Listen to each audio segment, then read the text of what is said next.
people call me,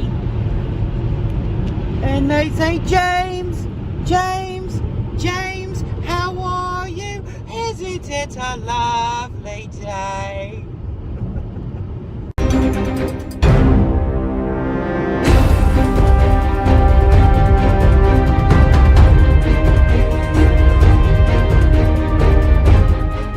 Alright guys, this is your friendly neighborhood comic villain. I'm going to be providing some commentary while we go through the footage.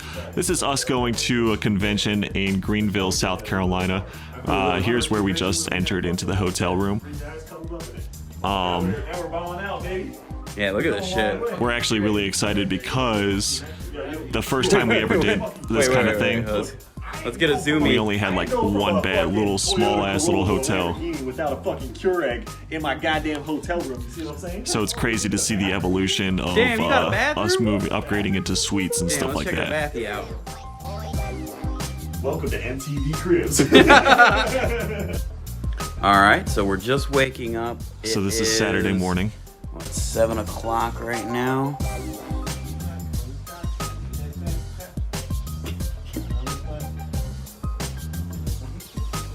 We usually try to get up early to get to the conventions early to see if we could try to sneak James in. and Ian, both awake. Me, not awake. We also always try to watch the most ridiculous movie that we can while we're in the hotel room, as shown here. Watching a classic.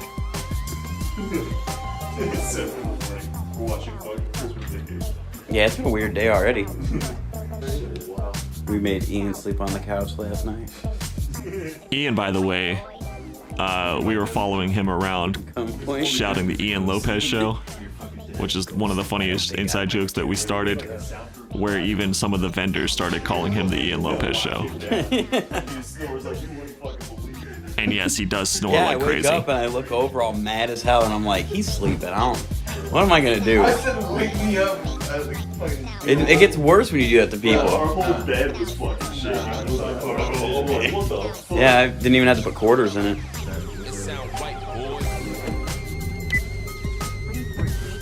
Alright, so now we're taking off. We're going to, where? Is this a Greenville convention? Or is it? Yep. Okay. Looks like Waffle House is where the convention is.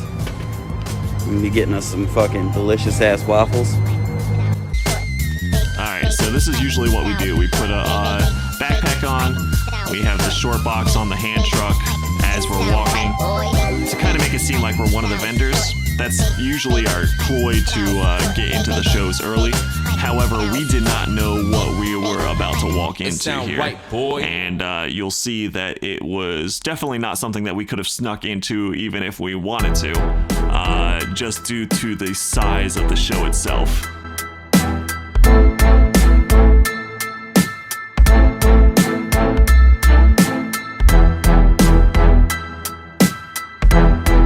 And you might be asking yourself, is it really being held in a cafeteria of a hotel? Yes. Yes, in fact, that is the size of the show. You can see Rick Fortenberry, the guy who puts on a lot of our shows in our area, in the red shirt. He's kind of looking at us like, why are you guys here already? We were there before the vendors had even really set up, and so we kind of waited for them to set up a little bit.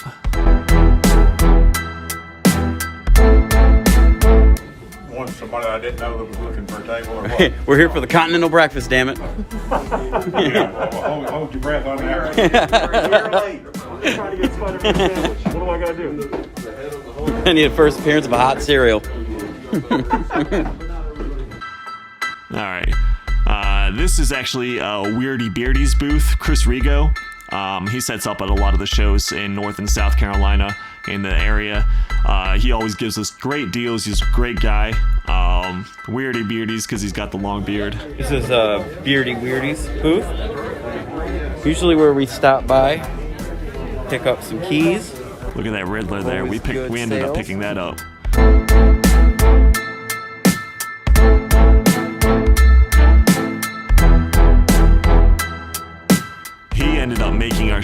him and Sam, and I'll show you Sam here in a second. But thankfully he was there, because it could have been bad if he wasn't.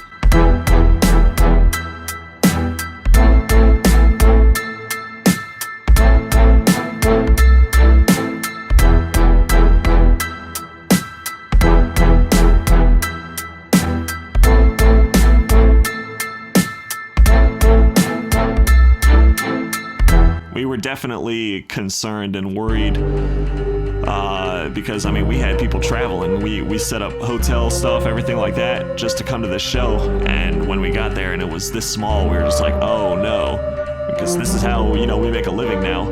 And it was extremely concerning. So we ended up having to ask. This is Sam, by the way, from Hey Kids Comics. Sorry, I'm making a video for the IRS. No problem. I file everything 100% correct. Oh, don't worry, we'll find My it. name is Jim Johnson. Sam is also a really, really great guy, and he hooks us up with great They deals. call me Dick Johnson. His finds are just absolutely astounding.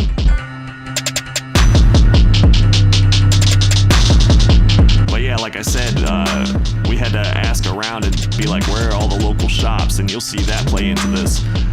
Because we had an auction going on that night. We made the announcements, we had giveaways, we, you know, had Justin traveled for it. We all drove down in the car for a while for it. We had the hotel, everything like that. We had cost into the show. So we had to make our money back.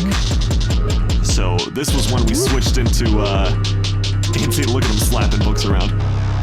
This is when we switched into fight or flight mode almost, and really had to start digging for those deals. These guys are the owners of Borderlands Comics, which we ended up visiting. Super nice guy. He was really, really nice to us when we went to his shop later that evening.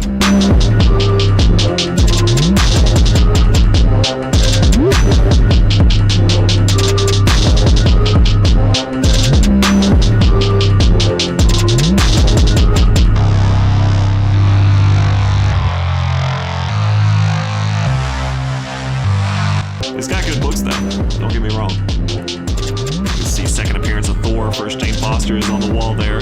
Got the Silver Surfer 1, first Adam Warlock. This guy Wayne, Smashers Comics, I ended up making a connection with him, and he let me come out to dig his storage unit, which was really, really nice of him.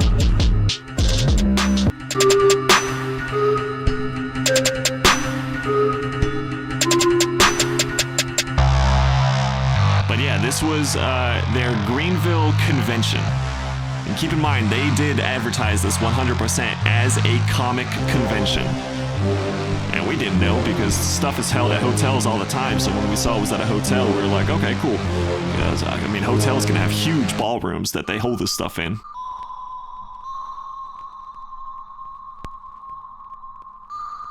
And yeah, we went box by box to find anything and everything that we possibly could.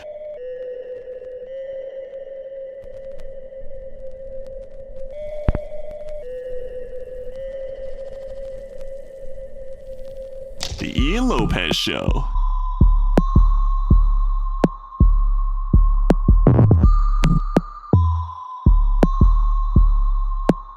Look how crowded it is. Like, you couldn't even fit 2 or 3 people through those aisles, if you can even call them aisles. It was like sitting in a petri dish, basically. The dealers didn't have any space between their table and wall. It was a miracle that people weren't knocking stuff over, setups over, and everything like that, because it was just absolutely a clusterfuck, really.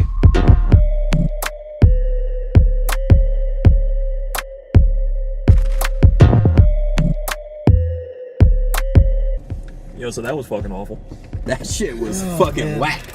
I don't know what was happening there. Well, I got there early, picked a lot of that shit up, picked a lot of it through. I'm glad that we went in there early so we didn't get fucking smothered. Yeah, so basically, you can kind of tell from the video footage, but it was so small and crowded. Size of our hotel room. There were like 5 or 6 vendors that were there, and they advertised it as a convention. and that was not a convention. That was like a small swap It was meet. a conventional swap meet. Yeah, it was a swap meet. Is basically what that was. So, luckily, we just still came away with some good stuff. Barely. Barely. We had to work for it. And there was no prices that For we the wanted children, to you live know? with. Yeah, For the children. For the children. But you know, whatever. We got some okay stuff, I guess. I'm gonna go home. I wish there were some more dollar bins. There wasn't It was like no They were like, fucking throw the dollar $3 bins. bins on the Space floor. dollars. I'm like, dude, you're never gonna sell none of that. Yeah, you ain't No one's selling gonna bend over to You spend ain't $3. selling shit because the aisles were like you could fit 2 people going back and forth. So if someone were to pop a squat to go through $3 bins, which by the way were not bagged and boarded, then you know they would get trampled, easily get trampled. So that was definitely not happening. But now we're gonna go get some food and we're gonna try to check out some local shops, see if there's anything banging around because we're done. It's still early. It's like We're it's done like before fucking- noon, dude. Yeah, Like we that can go never happens. So Usually we're just walking in. yeah, so we're done before noon. So we're gonna get some food. We're gonna go check out some local shops. Hopefully, Let's there's just some hit good all the stuff there. shops. Let's make it our goal to hit all the fucking. Hit all the fucking shops. We have to. We literally have to because we I didn't- flew in from Michigan. Bro, I don't know if you know, but Justin's from Michigan. Woo! Scary. Ric Flair, baby. Now we're gonna be going to Some shops. some shops Local out shops. here. Hopefully these shops are you know, with back issues. We don't want to go to any shops that have only new books because new books are trash. most of the time. And yeah. 90%. So it is what time? It is 1:20. It is 1:25 right now. And we've already completed today's adventure at the Comic-Con. And now we're just kind of going about the chilling, I guess. we're just going with the motions now. We don't know what to do. We thought we had a lot of time at the last con. You do, you know? We have a lot of time Ian at show. this one. Yeah, this is actually the Ian show. That's how we're gonna edit this down. It's like the Truman Show. Everybody hates Chris. So we thought we had a lot of time. Remember when we got home last con, and we were like, "Damn, bro, we have a lot of free time. We don't even know what to do. We're not freaking out or anything." Now it's like we have 7 hours before the auction. It's like, what the fuck are we gonna do with 7 hours? So that's Watch why a movie. Yeah, we're gonna go jerk off. We're gonna go. Shop. Yeah, we're gonna go watch Remember the Titans. do you remember that? So yeah, we're hoping that we find some cool shit because we kind of have 8 hours to fucking kill. Yeah. So we're Planet Comics is gonna be the first one that we hit, and we will update you guys after, or I guess after/during our visit to Planet Comics. All right, so now we're going to Planet Comics. This one was actually a pretty nice shop, and you'll be able to see as we go in there. The guy behind the counter openly admitted to not knowing anything about comics, so everything that we got, we had to like double, triple check. We're like, why do you even work at a comic shop if you don't know anything about comics? It was a little baffling to us, but amusing at the same time. So we were trying to kind of teach him a little bit about stuff that he was selling, just in case, you know, he was about to screw someone else over in the future. You can see they have all their new stuff, some toys, figures, everything like that. Nice little glass display case as well. Their wall was pretty dope. Typical comic shop, most of their stuff was pretty up there in price. But we still got, I think, a couple things off the wall. I think we ended up getting that Usagi that's right there. I can't exactly remember. We looked at the Hulk 180. It was missing the Marvel value stamp, which is one of those things that he didn't even know what the Marvel value stamp was. It's Ian checking out A Death of Gwen. And we kept making him go up and down this little step stool thing. We felt bad, but I mean, it was his job. He was going up and down, up and down. There you go. That's one of the hottest books right now.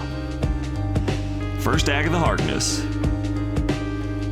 Yeah, we asked him if he was able to negotiate it all, and he said the last time that he tried to negotiate something, he almost got fired, so he was not able to come down off of any of the prices that he had put. And then we ended up digging the back issue bins.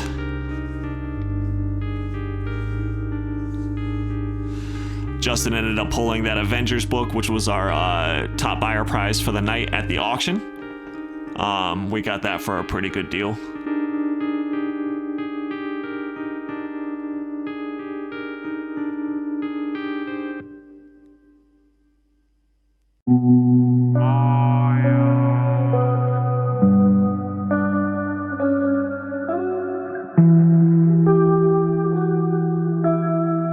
The thing about digging at shops is even when you find a lot of good stuff, which we did find, like I said, a lot of good stuff. Yeah, like what Ian's holding right there, one of my favorite Kang covers of all time.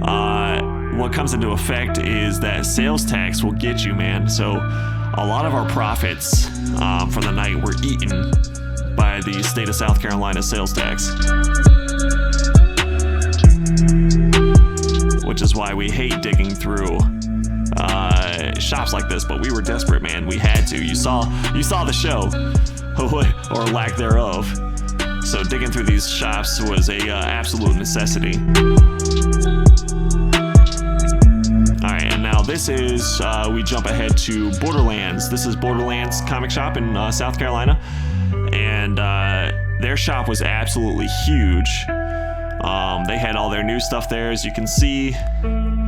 Bunch of toys and figures, graphic novels. I mean, this shop was huge, and they were talking about how they were about to move to an even larger location, which I think by now they should have moved. But because they were moving, they were running a big sale, which ended up working out really, really well for us because we ended up building a short box of dollar books, which you'll see in a little bit. And he took like $50 off of that. And so that's where our money came from. That's a pretty cool little Scarlet Witch figure there.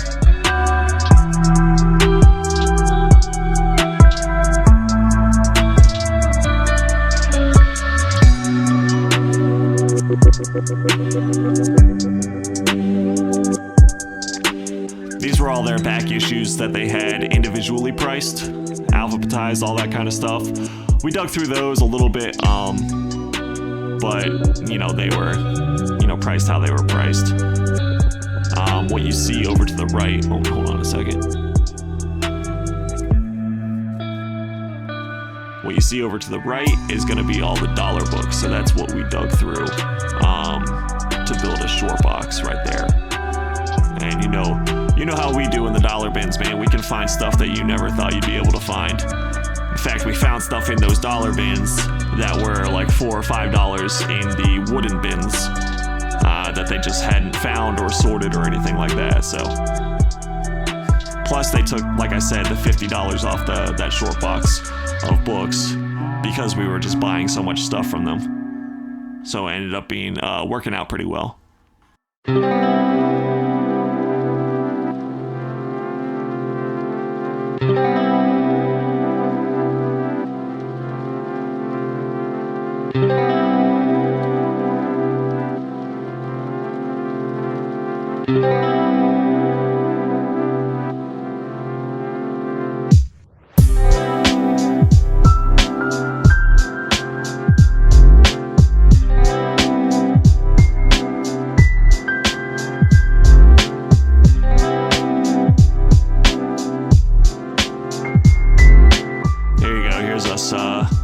Putting everything that we got so far into a short box pretty much fills it up.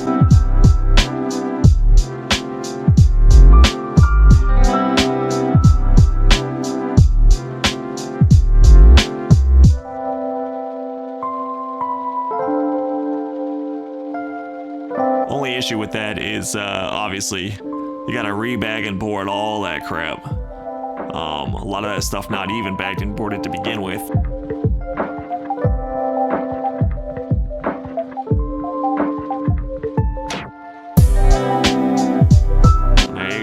How to fill a short box.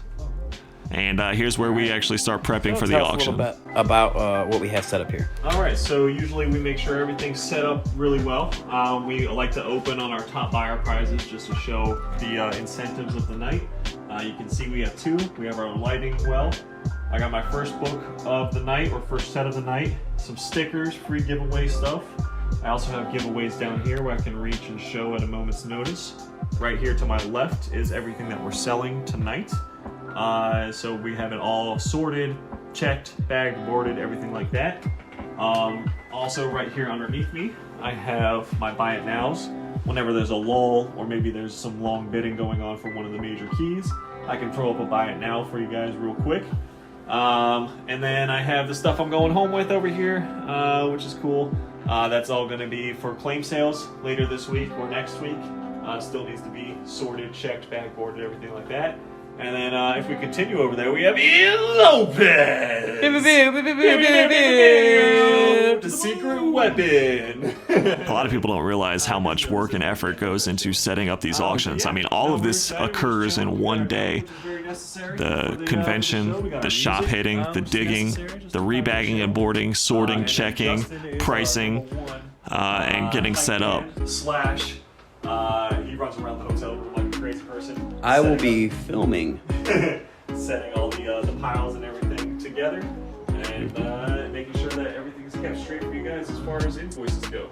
So there you go. We hope to see you. We will let you know how it turns out after this.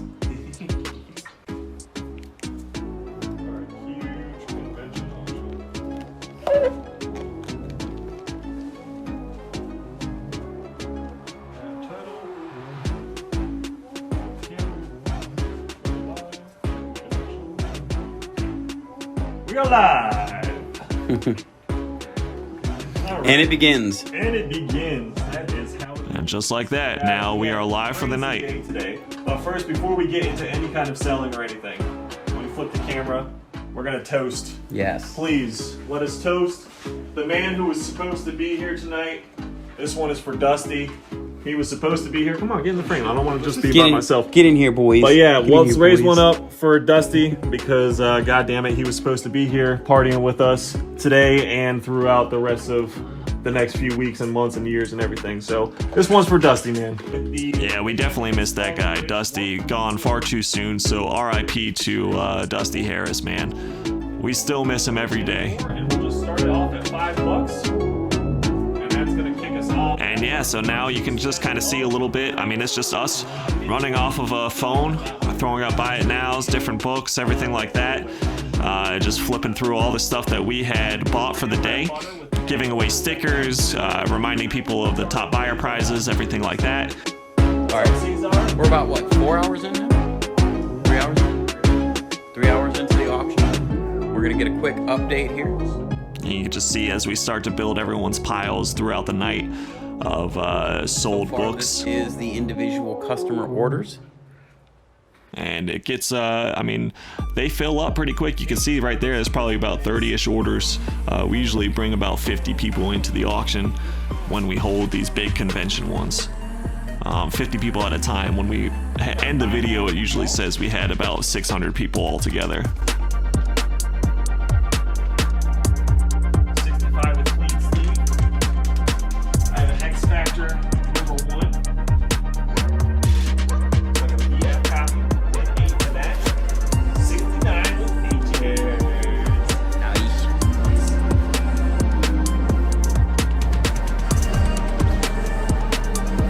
PDF copy with 8 for X Factor number 1. Shock.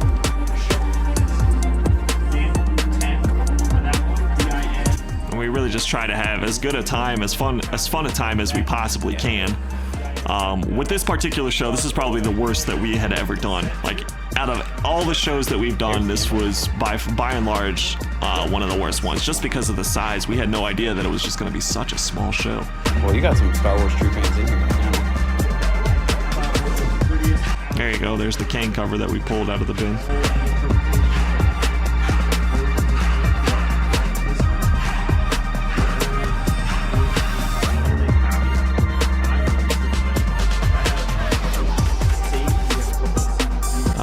This is us telling that we actually, we've been specking on that cover for a while. Perfect one. We sent 2 into CGC that Justin's about to say. Made sure we're sending in the perfect. And they ended up coming back 9-8. And there you go.